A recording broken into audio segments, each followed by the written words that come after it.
جولة في ذكريات زمان، رحلة عبر الزمن. هنثبت المكان ونغير زمان المكان لقبة المهندسين. المنشأة 103. احنا هنرجع إلى زمان ملك الطماوي 94. شارع رامي الغاز المختار. ملك الطماوي 94 كان قبلها المهربن. هنرجع بقى لمن بنى العمارة. اللي بنى العمارة جدي محمد المرسي، وكان من أكبر المقاولين الموجودين في بورسعيد. بناها على النظام الإسلامي، يعني مش الخرسانة، لا، اللي بيسموه التقفيص.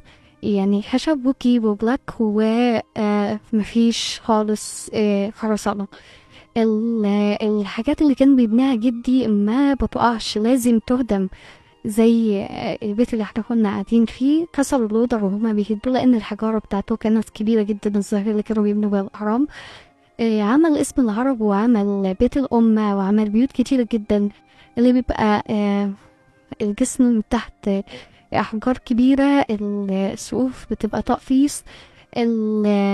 ممكن البلكونات بتبقى خشب أو نظام الحجارة اللي هي العرايس دي اللي بتاعت الجوامع. إيه كده العمارة جدي أبو بابا بناها، وجدي أبو ماما سكن فيها. طب هو ده الموضوع كبير.